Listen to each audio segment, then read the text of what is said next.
We're back live in the den with Frank Scooby Marshall, DC go-go icon. Yes, sir. And a personal friend of mine. In your Earl voice. in my Earl Pearl voice. We live, man. I'm Miles, man. Got my co-pilots. Big Happy, 35 double O. He say fucked over 3,500 of them. To be continued. My man Wings, world's baddest man with the camera in his hand. Shot 55 on him in the rec ball. To be continued. 55. Nobody, no record of it. So I left out, man, as Scooby, like, what keeps you here in go-go as artists? Because, you know, it's some talented people in go-go, from Scooby himself to Killer Cow to Wincy, Steve Roy, Miss Kim, KC from Black Alley. These all dynamite writers. Yanni, Camise, you know, the list goes on and on. So that fame and getting cash every night, I don't know if it's cash every night, that's what I'm just saying. Cash every night, does that enough keep y'all in? Y'all don't even want to lose your spot. Like you gave me a story earlier about the LA spot, you know, you're scared to lose your spot. Does that hold y'all in? It depends on the person, it depends on where they at in their life. Me at 45, absolutely keep me in. This is the bet I made. At 25, it might be a different answer. But at the same time, you know, I would say to a younger artist, you know, you got to go out there and find out where you at, you know, and everybody that you named, 100%, you're 100% right. They're talented, good enough to be on the national stage. But it's a lot more that goes into, you know, it's a lot more that goes into being an artist. I don't know where that came from. But being an artist, there's a lot more to go into being an artist than actually just being able to sing, right? And just being out there on the national scene, you know, performing in Vegas and performing in Nashville and all of these places, there are people that are fucking awesome, right? That I look at, you know, and I consider myself a pretty good musician. But when I go somewhere, I done played at BB King's in Nashville, I done played at the Grand Ole Opry, like, these are people that live, breathe, they're born to do this, you know what I mean? And they have a passion for it. The artists here in DC, we look good doing what we do among the people we do it for. However, you gotta see where you are and know if you are national material. And if you think you are national material, write a good song or get a good song written for you. And sometimes the talent don't really matter. You know what I mean? We see untalented people make it every day, but they have the right circumstances going for them. Right. And so, you know, artistry is a lot more about opportunity and preparation meeting each other. And, you know, some of the people you name may not be prepared or may not have been prepared at the time to take that lead. You know what I mean? So just being talented, just being able to sing, I can throw a rock in any direction when I go to Atlanta or Nashville or LA or, you know, or even DC. Southwest? Yeah, I'm performing there this year. Oh, okay, you're gonna be there this year. Yeah. Cool. So we'll have a quick, I gotta get this one off, then you got the floor. Okay, I'll be remiss if I don't bring this up and ask him about it, because this guy has done stuff for me in my career. He's the one that put me with Ja Rule. So, did your solo career or your aspirations of being a national artist die when Preston passed? No, it didn't die. It was a big hit. Who was Preston? Preston Blue was a guy that was managing me, you know, back in the day. He was managing me when I won Best Breakout Artist for this region from MTV Awards. He was the one that was kind of pushing me and keeping me in line. When we won that award, I was number 7 on the R&B charts. I didn't know that, school. Yeah. For Remember My Name, it's the song I wrote. And so yeah, when Preston passed, it was a big hit for me. I don't want to say it stopped my aspirations. I think I just shifted the focus of, you know, I like groups, I like bands. You know what I mean? I'm a group and a band kind of guy. And so for me, I still have those aspirations of having the masses hear my music. But I think I want to do it with some guys and girls that want the same thing. You know what I mean? And so that's just my thing. At 45, I don't see why we can't do that. You know what I mean? At our age, but I don't know. Black music, the only thing in music that puts age limits on success. Right. You know what I mean? Like I hear people saying, "Oh, he a 50-year-old rapper," like it's a bad thing. Then I see people, you you better hurry up and get out there before you turn 40. Like nobody told Elvis Presley or Kenny Rogers or you know what I mean, or anybody else that they can't make music after 40. So Yeah. Back in 2015, I heard a song called Tomorrow. And I swear to God, I thought it was you. But it was Tony Terry. Sound just like you. Yeah. But I found out that you was on that song after I did a little research. Yeah. So you played guitar on the song and backup vocals? I wrote that song. You actually wrote Tomorrow? Yeah, I wrote that for me and Yana. I didn't know that. So you gave it to Allison Williams? I gave it to Allison Williams and Tony Terry. Yeah. Okay. And Tony Terry sounds just like I thought it was you. He said he sung everything the way I sung it.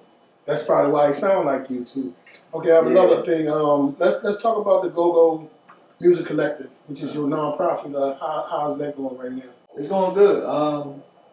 We in the infancy stages, of course, as far as infrastructure. Yeah. And when you run a nonprofit, all your I's got to be dotted, your T's got to be crossed. And so I haven't gotten into doing a lot of major things with it because I want to make sure my infrastructure is straight before I jump out there, start having money move around, and that's how you get in trouble. And so, for anybody out there, I'm looking for, grant writers, administrative assistants, that kind of thing, because I'm at the age now where I want to make sure that the music survives and the music is left in the hands of people that really care about the music. We grew up with it. It was easy for us. I consider my day from 87 all the way up to now the heyday of the go-go era. You know what I mean? And so it was easy for me because go-go was everywhere. We had side-by-side band playing in our schools every year. We had 3 or 4 bands in Easton. Every neighborhood had a band.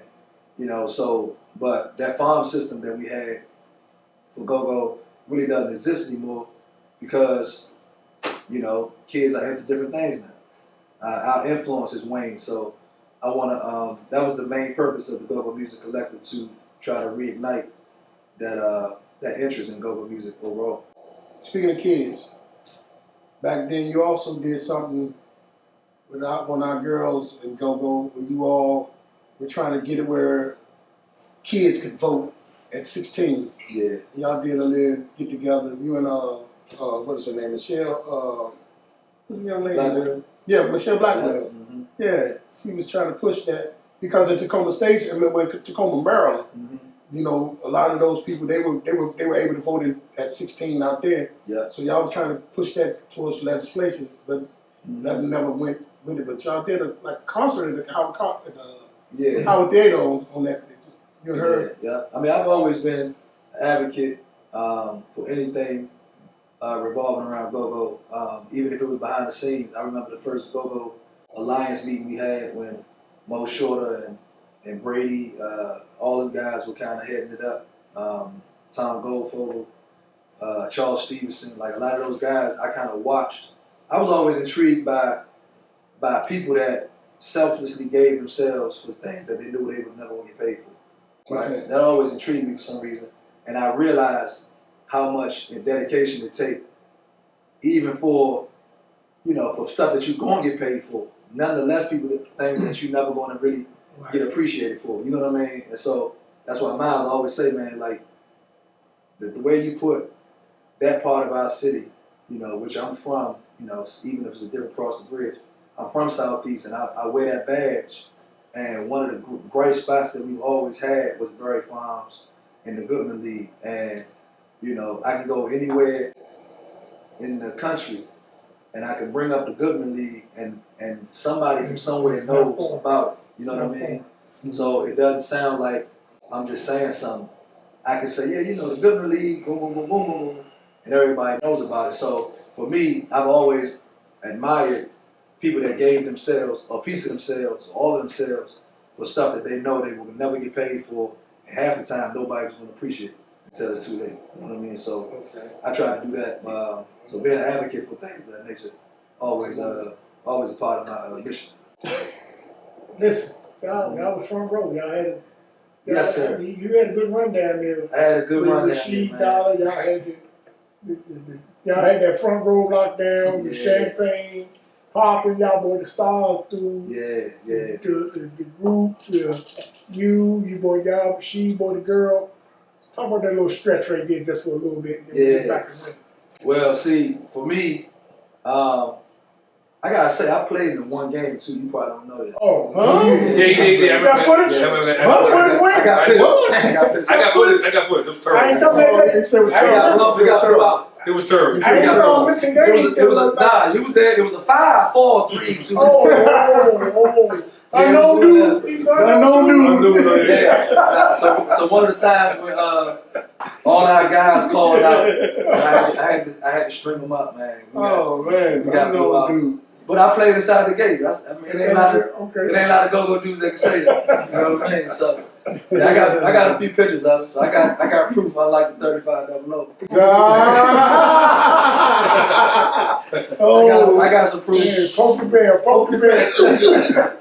Yeah, Scooby. But yeah, I mean that little stretch, man. Listen, that little stretch for me, you know, coming down there, you know, before the rims changed and all of that. Even I used to come over there as a kid and see stuff. And then when I got older, you know, got away from it a little bit, and then getting back to it when Rashid Dollars was around.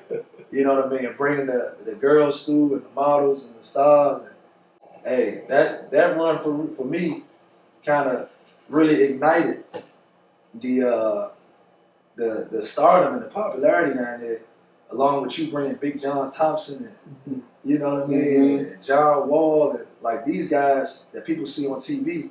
It kind of made the Goodman the powerhouse that it is today.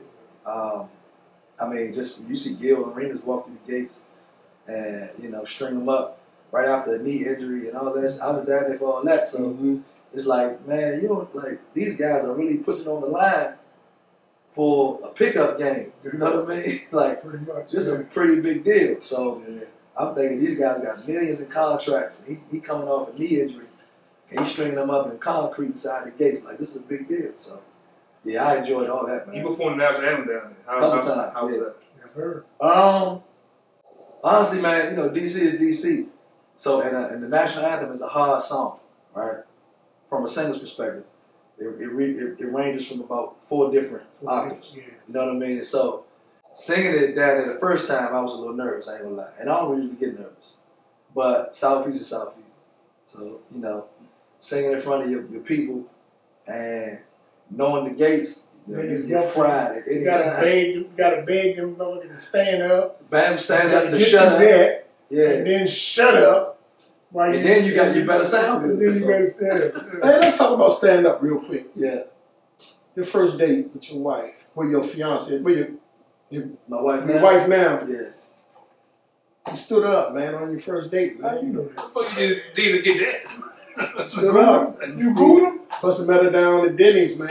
Oh yeah. Stood up. Shit. You got to motherfucking see the investigator on man. Put the investigator work, man. I'm about to say, man, you need your motherfucking service. Stood up down Denny's, man. Hey, you ain't down low. What I'm saying, cuz. Wally already looking for wings. This shit HIS. How investigative service. Scooby put a hit out on the big Talk hat. to me, man. So you were late, or you just had to show that night? Honestly, man. So I was living on Chapel Street, Southeast, over by Silver City. That was the first house I bought. And she liked me. She was coming to the shows and shit. And I told her to meet me at Denny's on Benton Road. And I don't know if I even got too drunk or whatever, but I never showed up.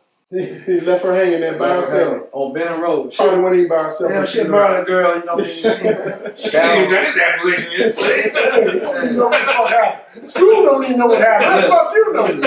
Check this out. That's crazy. And he was about to get married. And they pushed it back a couple of weeks, and she was pregnant at the time. Yeah. And The baby came early. Nigga, what for you, Scoob? I thought I said, you know, shit, I don't even know. Hey, the baby came early. Yeah. I gotta figure out who you know. So Listen, Damo. Miles. You better get out of here, Damo. Miles. Let me tell you, this man, if we talking about his family life with the wife, right? Told God on this nigga. Yeah, no shit. Hey, no, seriously. So Wednesday, Mm-hmm. she had the baby. Came home Friday. Monday, y'all was at the Justice of Peace. Yes, What was you doing? Getting married. Getting married. That's Yeah. right. Yeah, he hey, this Right, motherfucker bro. know more than I think he That's know. right. Hey, so now, so about that. Come on, Fox 9. What's that shit? TMZ? No shit, you gotta get your own show, man. Gotta get my own show, baby. Before we wrap You had a up, hell of a week that week, bro. Yeah, so listen, I got lucky, man, with my wife, Alicia. She God sent, man. You know, Mm-hmm. put up with all the you know, the industry stuff. She don't care about none of that. You know what I mean? She's a supporter. We had this conversation last night. It's crazy you said that. So she's waiting for me. She came out for my cousin Pat Bowman's birthday. So she in the club. I'm talking to the owner, and you know the owner guy was getting on her because she paid to get in, paid for the drinks, paid for the food. He's like, man, I didn't know it was your wife. Don't you ever come in here and think you gotta pay him? She said, I come here to support my husband. Mm-hmm. Right? So when you got that kind of woman who, I mean, it's $20 to her, but to me it's a big deal. Because I've had girlfriends, and this is a true story, swear to God. I've had girlfriends go to other band shows and say, I'm Scooby's girlfriend, and expect me to get in. I've had Charles Smith called me when he used to do Cranberries. Hey man, you know such and such and such? She ain't saying your girlfriend. She trying to get in free. I'm like, go ahead man, let her in. I'll give you the money later. So to have my wife, who's entitled to everything that I'm entitled to, say that I refuse to get in free, I will pay, because at the end of the day, I know how much this means to everybody here. Right?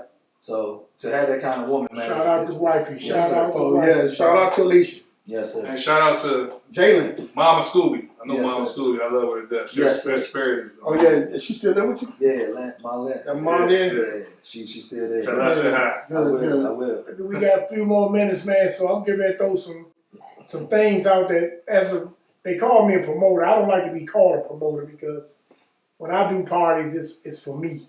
And to enjoy whatever the occasion is for me, whether it's my birthday or whatever. So I always go get the bands that I want to hear. I don't go get the bands that, you know, that people want. I go get the vibes, the Kim and Scoobies, the familiar faces.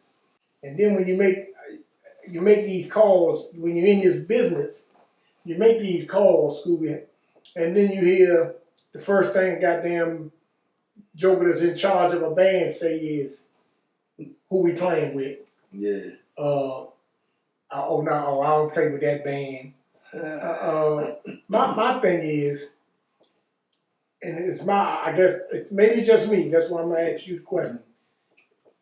Your job is to make money. You in this go-go shit to make money, not shit, I don't want to disrespect it. You in the go-go thing to make money, you know, because that's what you in it for. Yeah. So when bands say, oh, I don't play with that band, I don't want to play with that band, that used to bother me. Yeah. That used to bother me big time. How do you feel about that? I can never. Because I never heard you say that, not with you, with every band you've been with. Yeah. And you never asked me, I mean, who we playing with. Yeah. Now the band want to know if they closing or not, and that's respectful. But I've never heard you say, oh, we don't play with that band, or I ain't playing with that band. And I've heard some big names tell me that bullshit. Yeah. I mean, for me, I'm cool with everybody. And of course, you know, this city is small, so you might have some personal rifts here and there. But I've never really had that problem because at the end of the day, I don't take anything or anyone I don't take it personal.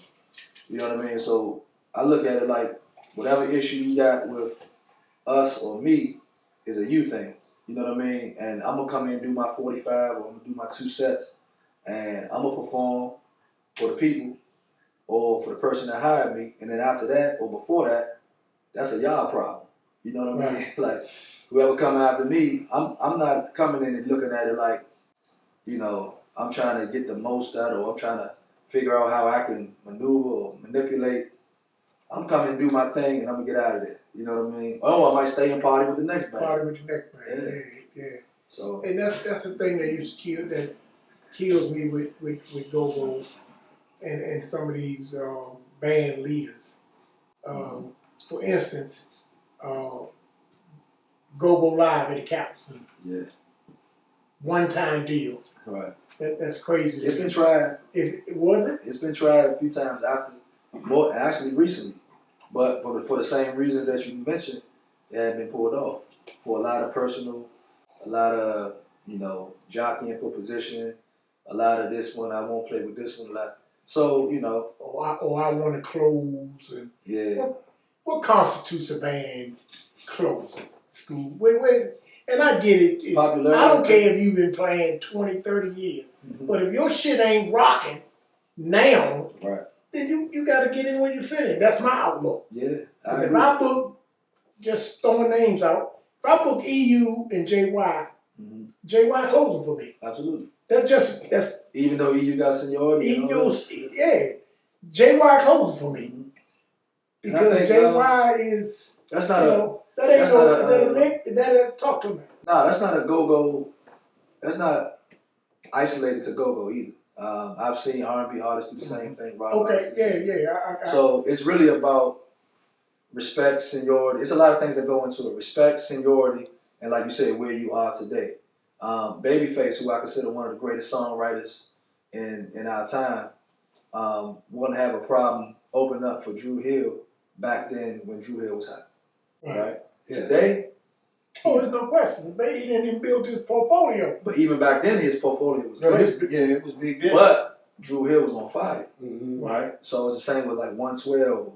You know what I'm saying? So I just think that depending on where you are today, like you said, and what kind of show it is, you have a valid point. But DC has always been different in its ecosystem in terms of what we consider the top.